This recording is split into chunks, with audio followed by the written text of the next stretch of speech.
जायकवाडी धरणाचे दरवाजे उघडून गोदावरी नदीपात्रात विसर्ग सुरू होईल, त्यामुळे नदीकाठच्या गावांना सतर्कतेचा इशारा दिलाय। धरणातील पाणीसाठा 95% गेलाय, त्यामुळे प्रशासनानं हा निर्णय घेतलाय।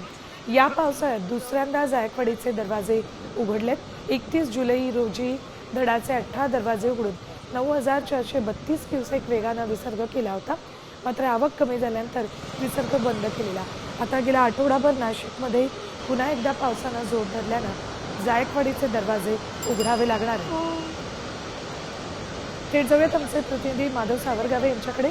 माधव, जायकवाडीचे दरवाजे उघडावे लागतायत, तसं दर पावसाळ्यात हे फार कमी घडतं, यंदा दुसऱ्यांदा दरवाजे उघडावे लागतायत।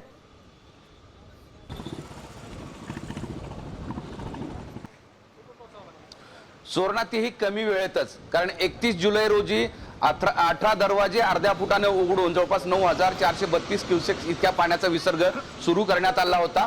त्यानंतर वरची आवक कमी झाल्यामुळे ते दरवाजे बंद करण्यात आले होते। मात्र नगर नाशिक जिल्ह्यातली सगळी धरणं प्रकल्प आता पूर्णतः ओव्हरफ्लो झाले आणि त्याचं पाणी गोदावरी नदीपात्रामध्ये वेगाने येतंय।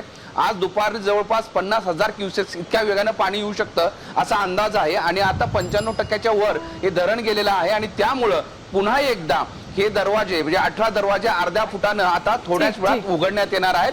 ही महाराष्ट्रभरातल्या सगळ्या प्रेक्षकांसाठी एक्सक्लुझिव्ह दृश्य आपण दाखवतोय की हे भलं मोठं नाथसागर आहे, जायकवाडी धरण आहे आणि ते आता जवळपास 100 कडे वाटचाल करत आहे। हे त्याचे दरवाजे आहेत, आता दरवाजे पूर्णतः बुडलेले आहेत अशा स्थितीमधलं हे धरणाची स्थिती आहे।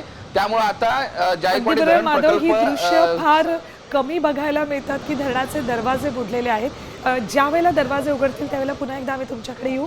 तुर्तास धन्यवाद संपूर्ण माहितीसाठी। तर ही जायकवाडी धरणाचे 18 दरवाजे काही वेळातच उघडणार आहेत। आता isakal.com आहे देशातील नंबर 1 ची मराठी न्यूज वेबसाईट। प्रत्येक अपडेटसाठी isakal.com ला नक्की भेट द्या।